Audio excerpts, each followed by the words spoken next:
solusi pola tidur pada ibu postpartum. Perkenalkan Bu, nama saya Alisa Tianda Fitri dan ini teman saya Abdul Latif. Kami akan membuka penyuluhan ini sekitar 10 sampai 20 menit. Apakah Ibu bersedia? Dan Ibu, kami akan menjelaskannya kepada Itu materi ini materi.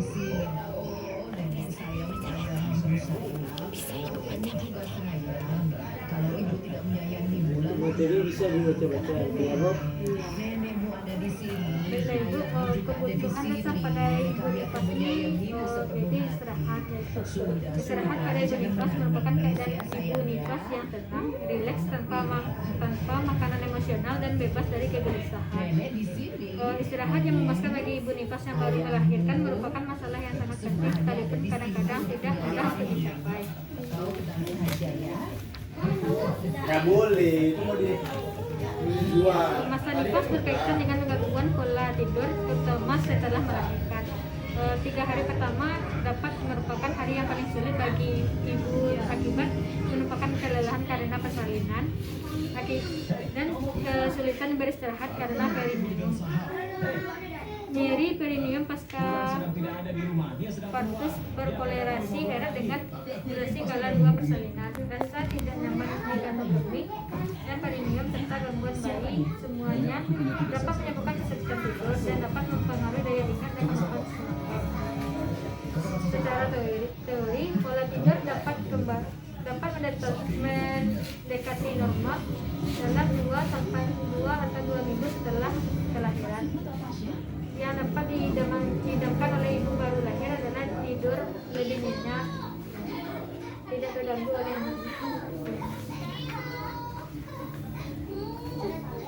manfaat disertai dan tidur yang cukup. Yang pertama itu regenerasi sel-sel tubuh yang rusak menjadi baru, memperlancar produksi hormon pertumbuhan tubuh, mengistirahatkan tubuh yang letih akibat aktivitas seharian mengasuh anaknya, memelihara susunya, itu meningkatkan kekebalan tubuh kita dari serangan penyakit dan menambah konsentrasi dan kemampuan fisik.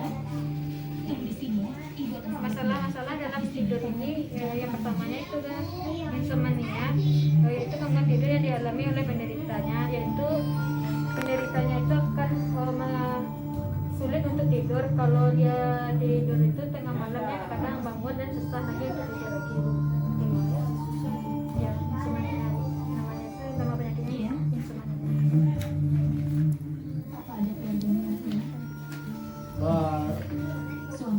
Selanjutnya Bu, ada namanya narkolepsi Bu. Narkolepsi ini adalah gangguan tidur yang diakibatkan oleh gangguan psikologis dan hanya bisa disembuhkan melalui bantuan pengobatan dari seorang dokter ahli jiwa. Jadi untuk penyakit ini Bu, untuk menyembuhkannya diperlukan seorang dokter yang dari seorang dokter ahli jiwa Bu. Penyakit ini berbeda dengan insomnia yang terjadi secara terus-menerus. Justru penderita narkolepsi ini terkena serangan secara mendadak pada saat yang tidak tepat, seperti sedang memimpin rapat. Biasanya terjadi serangan pada kondisi emosi yang tenang seperti marah, takut, atau jatuh cinta. Serangan narkolepsi dapat melumpuhkan seseorang dalam beberapa menit ketika dia masih sadar, secara tiba-tiba membawanya ke alam mimpi. Yang selanjutnya ada hipersomnia Bu. Kalau hipersomnia ini dibalikan dari insomnia. Seringkali penderita dianggap memiliki gangguan jiwa atau malas. Para penderita hipersomnia membutuhkan waktu tidur yang sangat banyak dari ukuran normal. Meskipun penderita tidur lebih melebihi ukuran normal, namun mereka selalu merasa letih dan lesu.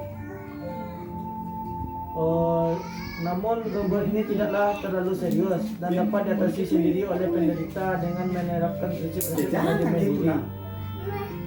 Selanjutnya ada apnea. Apnea adalah penyakit yang disebut juga poor sleep at the well, karena sering dialami ketika penderita sedang mengemudi mobil. Apnea itu terjadi karena fluktuasi atau irama yang tidak teratur dan denyut jantung, tekanan darah. Ketika serangan penderita seketika merasa mengantuk dan jatuh tidur. Kalau ibumu tidak menyayangimu, lalu kenapa? Kan ada kami. Ada faktor-faktor yang mempengaruhi tidur, Bu. Yang pertama, penyakit. Seseorang yang mengalami sakit membutuhkan tidur yang lebih dari waktu yang biasa atau waktu normal, Bu. Namun demikian, keadaan sakit menjadikan pasien kurang tidur atau tidak dapat tidur. Misalnya pada pasien dengan gangguan pernapasan seperti asma, bronkitis, kardiovaskular, dan penyakit pernapasan lainnya. Yang lainnya ada faktor lingkungan. Pasien yang biasa tidur pada lingkungan yang tenang dan nyaman, kemudian terjadi perubahan suasana yang gaduh atau suasana yang ramai, Bu, maka akan menghambat pola tidurnya, Bu. Ada motif. Sudah tidur kan anak nangis tuh ya. Selanjutnya ada motivasinya, Bu. Motivasi dapat mempengaruhi tidur dan dapat menimbulkan keinginan untuk tetap bangun dan waspada untuk menahan kantuk. Seperti kayak menahan bayi menangis itu, akan bisa menahan kantuk itu. Kelelahan. Apabila mengalami kelelahan dapat memperpendek periode pertama dari tahap REM. Dan selanjutnya ada kecemasan. Pada keadaan cemas, seorang mungkin meningkatkan saraf simpatis sehingga mengganggu tidurnya. Kurang tidur dapat berdampak kurang istirahat dan kurang tidur. Kurang istirahat akan mempengaruhi ibu dalam beberapa hal. Satu, mengurangi jumlah ASI yang diproduksi.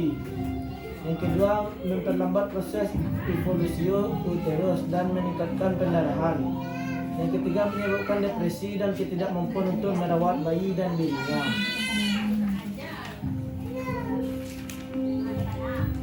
Dan selanjutnya, cara istirahat dan tidur pada malam hari. Ada beberapa hal yang dapat Anda coba lakukan terhadap mudah tidur di malam hari.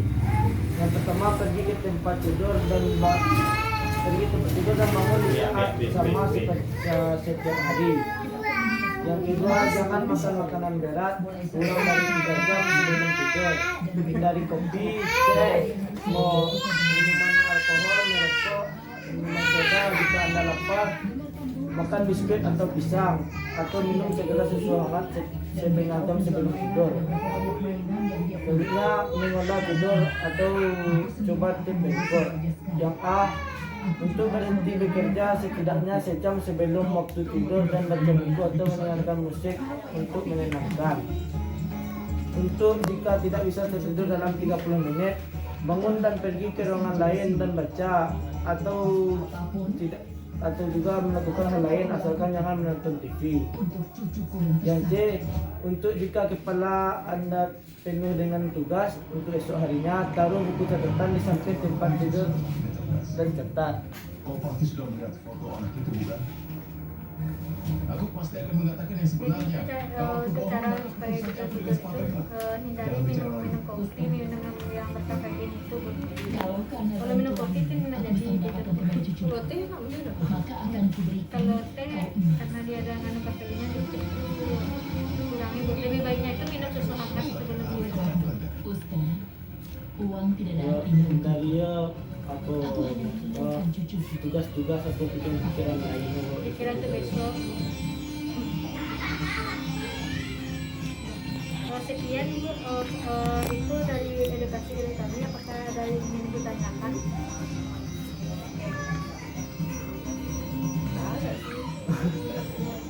Apakah sekarang Ibu ada mengalami gangguan tidur yang Pastinya ada lah, kan untuk menyusui kan. Iya. Malam kan seminggu dibangun. ya. Itu mengatasi kan silakan baca-baca yang dikasih buku. Sekian itu dari edukasi yang kami berikan kepada Ibu. Kami mengucapkan terima kasih dan Semoga bermanfaat dulu. bermanfaat. Assalamualaikum warahmatullahi wabarakatuh.